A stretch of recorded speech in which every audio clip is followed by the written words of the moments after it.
Hello friends, welcome back to my channel.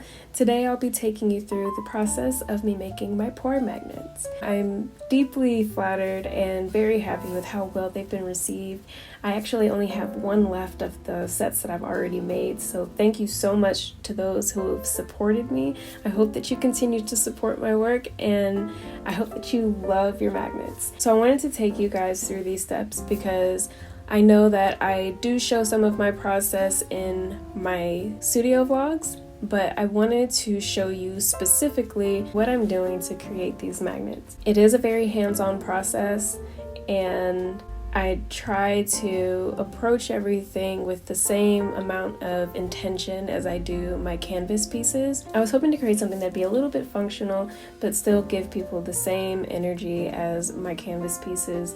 Because I've been having such a good time with those, I wanted to make little things that were accessible to more people. So let's start at the beginning. So each of my magnets are 3-inch wooden rounds that have a resin top coat. I purchased my wooden circles at Michael's. I'm sure that you can get them at a Hobby Lobby, maybe a Joann's, possibly like a Walmart. I'm not really sure what they have in their arts and crafts section, but they are pretty accessible. If not, you can always get them on Amazon or another online source. Michael's has a very extensive selection of wooden items, which I got a lot of, so you'll see in the future that I'll be working on trays and boxes and different things like that as well. They have lots of different shapes and sizes, including letters and fleur-de-lis and little things like that. The wooden rounds that I got come in a pack of 6. Once I got them home, I try to sand down the edges a little bit before I start. Sometimes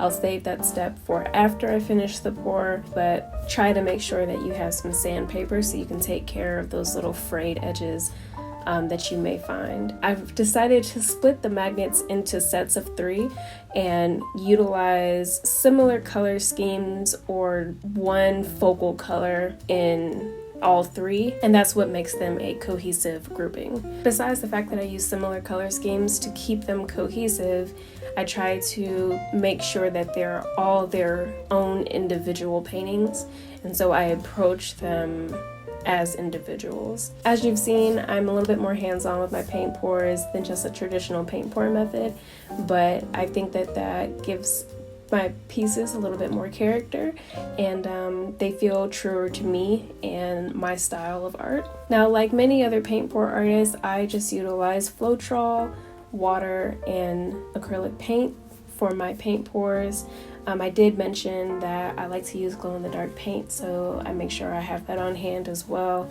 And I just try to make sure that they're mixed to a consistency that I like, not too thick, not too watery. And then of course you want to make sure that you have a heat gun or a torch. I recommend a torch to get the air bubbles out of the paint before you let them sit to dry.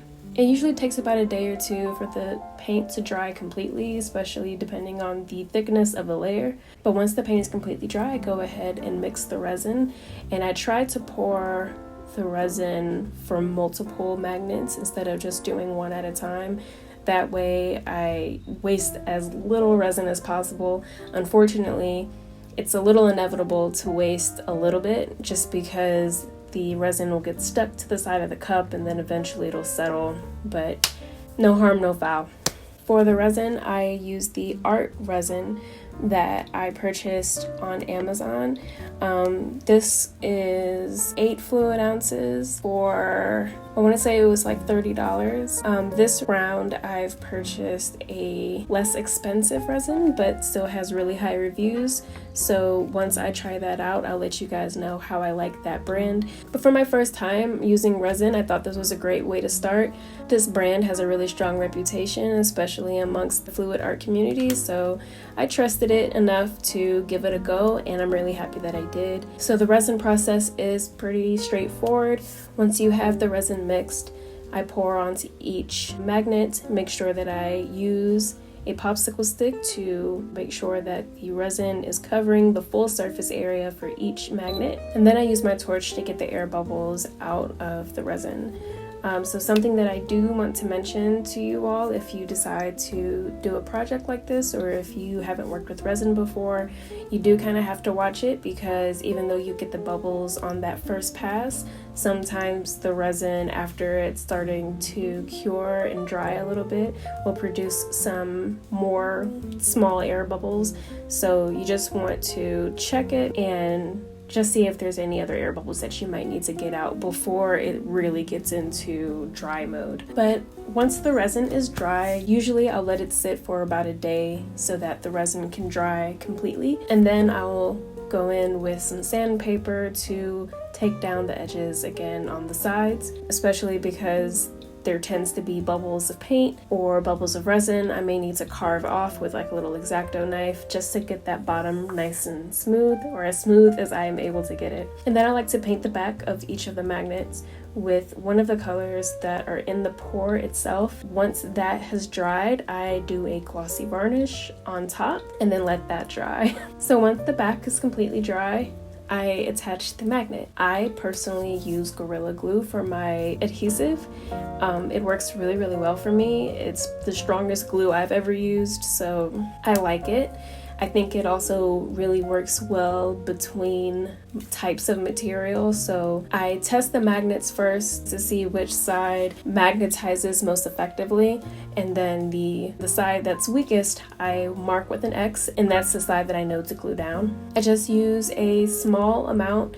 Usually I try to spread it out a little bit with the tip of the glue, and then I push it firmly into the center of the piece. I try to weigh it down when I can. When the Gorilla Glue dries, it creates a foam, and sometimes the air that is created in the midst of that will bubble up the magnet and sort of lift it off of the wood. So just to ensure that the magnet is as flat against the wood as it can, I either weigh it down or I just use a piece of Scotch tape and tape it to the back of the piece. And then once the glue is dry, just go in with an X-Acto knife and trim off the foam that may have seeped out of the sides of the magnet, and then the piece is ready to go. It's pretty simple. It takes a decent amount of time and patience, but they're really, really fun to make, and I'm really excited about experimenting with different wooden objects that I can do this with. I've already picked up a couple of other pieces that I think would be interesting to make into magnets. For example, the fleur-de-lis that you've seen, as well as some larger oval pieces that I may even attempt doing some illustration on. So we'll see how that goes. In the meantime, I'm really happy with what I've created so far, and I'm happy to see that you guys are too. I hope that you've enjoyed this video. If you have any questions, please leave them in the comments for me. I'd love to hear from you. Give this video a thumbs up if you liked it, and follow me on my Instagram so that you can keep up with all of my new work. There's a lot coming out right now, and I'll catch you guys in the next video. Thank you so much for watching. Peace.